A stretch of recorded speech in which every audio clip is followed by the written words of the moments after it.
all water opens up a space exactly me-shaped when I slip inside.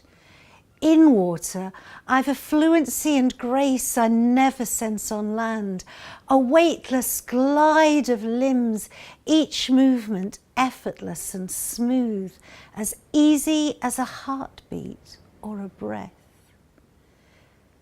The ocean washes me of all untruth, opens me up to something alien, immense. The surface of the sea speaks to my skin, but not in any language I can understand, however carefully I try to listen in. What seeps in is far too huge to handle, while everything I'd hoped to hold solid, fast, will disappear, dissolve. It will not last.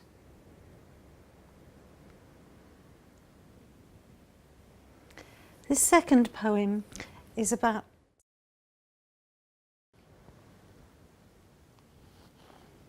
Penelope's Lament. I often wondered, this hero Odysseus, just what his wife Penelope thought about him. This is my idea. Some husband off to fight a war about some other woman, gone 10 years or more, then on the way back getting lost because he made Poseidon rather cross. When he struck Cyclops in the eye, and for the life of me, I don't know why, he said it was a bit of harmless fun. The clot forgot the Cyclops is Poseidon's son. It doesn't seem that smart to me to irritate the ruler of the sea. But being Odysseus, he had to brag. Well, then he spun some yarn about a bag of wind. That does make sense. Oh, yes. Oh, and as for those enchantresses, night after night spent in their arms, completely captive to their charms, he couldn't help himself. Poor love, it was no fun. I might just fall for that, had it been just the one, but he seems to have had more than his fair share of maidens keen to sample his hardware, from sirens to pubescent laundresses. Although maybe he just says that to impress us. Oh, he loves embellishing his tales. Look at him there as he regales his feats of unfaithfulness and cunning. And everybody gasps and says, how stunning. My adventures were not half as thrilling, much less sex and hardly any killing. He roamed the globe. Mine was a tamer fate, raising his son and running his estate.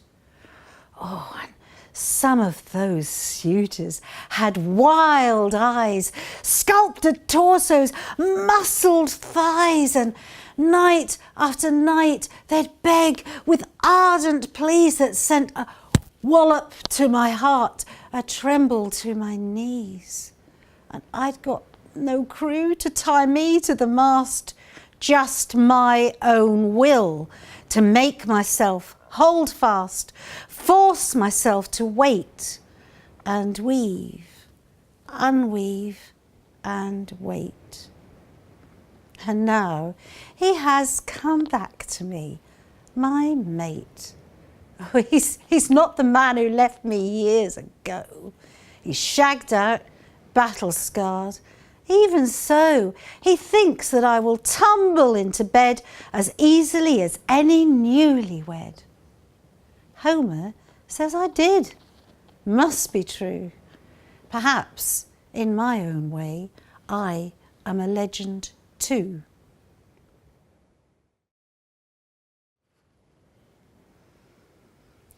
Hell hath no fury. Like a woman scorned, they say. We'll see. Oh, my dear, don't worry. You've not seen the last of me. I'm going to be a thorn in your side, a hole in your shoe, the sty in your eye, the wasp in your stew. I'm going to be that voice that says your call is held in a queue, the seam that splits when you're getting dressed, running late for an interview. I'm going to be the wicked tooth that aches and keeps you up all night. The parking ticket, the bank's mistakes, the pink that runs with the whites. You thought you could get out of bed, just shrug and say it's over. No, I'll keep thumping in your head like a New Year's Day hangover. Every drip of the tap, every leak of the floor, every slip or mishap, every squeak of the door, every ache, every pain, every hard to shift stain, every break, every space. That'll be me again. I'm a hitch, I'm a glitch, a dropped pitch, a lost stitch. I'm an itch, I'm a witch, I'm the bitch that you ditched.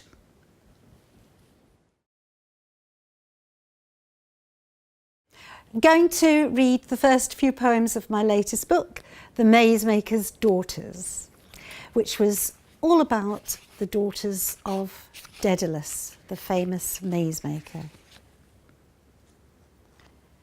Dare you follow us into the labyrinth, where the Minotaur howls through millennia?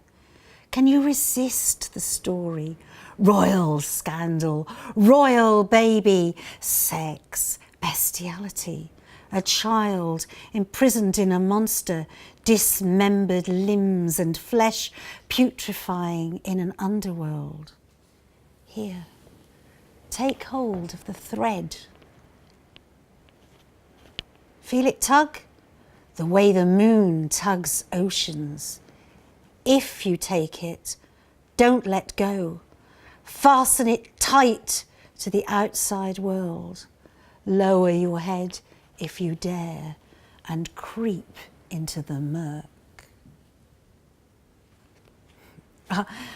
You don't have to enter by the labyrinth. There are many ways into any story. Perhaps you'd prefer to enter through the palace of Knossos, or we can sit you on silk, feed you pomegranates, figs and olives, beef and cheeses to shock your tongue awake. We'll pour you wine from crafted goblets while you gaze at long-limbed girls and glowing frescoes, wondering at all the wrought gold ornaments. Oh, enjoy the spectacle of bull leaping. Did you ever see such beasts, such athletes? Listen to the minstrel's song. Listen as the notes plunge.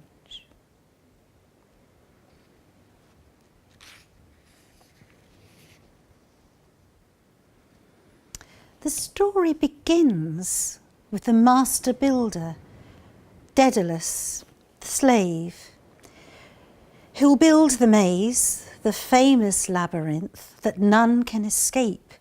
He made this glittering dance floor, built it for Ariadne, the favourite princess, the one who's tipped to rule when Minos goes.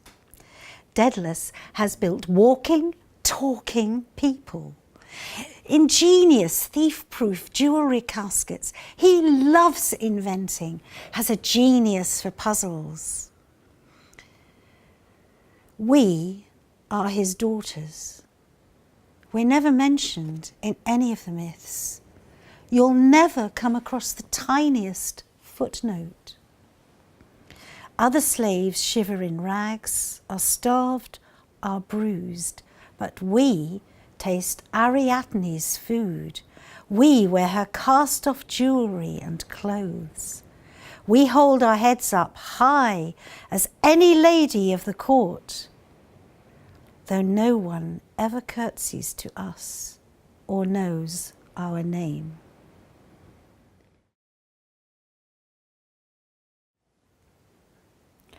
At the back of the wardrobe, right at the back, the very back, hides a dragon cloak. I don't wear it often, and never in public. I parade around the mirror, a parody of Dragon Woman. It was given to me by a dragon I once met who told me in that rather offhand way which dragons have. This skin, so last year, you're welcome to it. I can't decide. Do I look awesome or ridiculous? The gold and purple colours, though magnificent, don't really suit my colouring. If I strode out in dragon cloak, would I sing fire songs, burn the world brilliant? Or would I just be ridiculed, silenced? So I always put it back, right at the back, the very back, and close the door.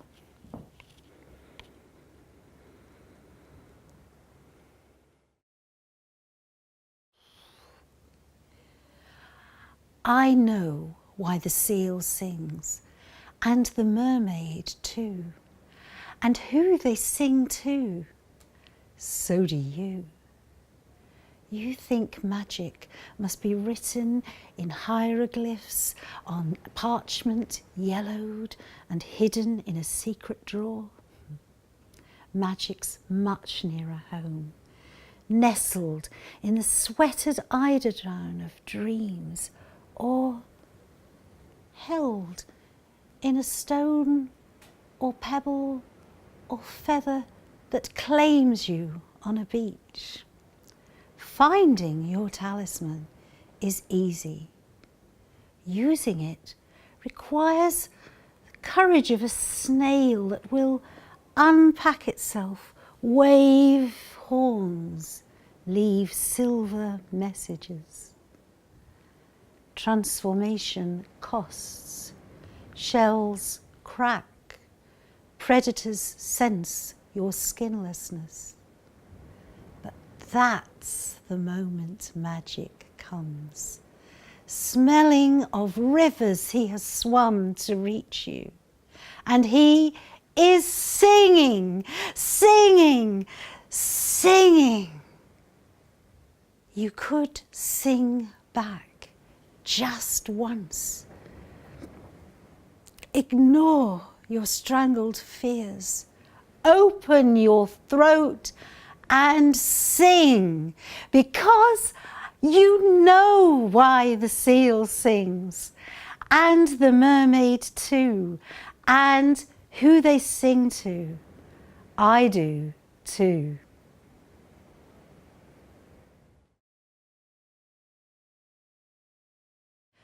I search for her among the poets. Shelley, Keats, Wordsworth, and then I find her in the T.S. Eliot ward. Why don't they plaster every wall with poetry? In the right hands, poetry can be an effective bandage, balm, scalpel. They've warned me. She's changed. She may not know you. She's beginning to confuse her words. She's changed. She may not know you. She's beginning to confuse her words. She's changed. She has changed. She's burning with the essence of herself, spare as a filament, brilliant and beautiful in this place where nothing else is. She's changed. She may not know me. She may not know me, but she greets me with our coded gesture that means this sucks. but I'm okay. Turns her head on one side and says, Angel? That's close enough. She's changed. She may not know me. She's beginning to confuse her words. She's beginning to confuse her words. But then she always did. She loved to mix them up, the way an artist mixes paints. And so her sentence is a long time forming. She's a bit distracted by the pertness of the physio's bum and the music of the morphine drip. Her sentence takes a long time forming. The familiar motorways of thought have become blocked. She's got to find another way of getting through, keeps getting lost down cul-de-sacs. Her sentence takes a long time forming because she relishes the texture and the weight of words, and she is selecting each one with the care a 5-year-old devotes to choosing penny sweets. I am becoming, she says at last. I am becoming a centre of excellence.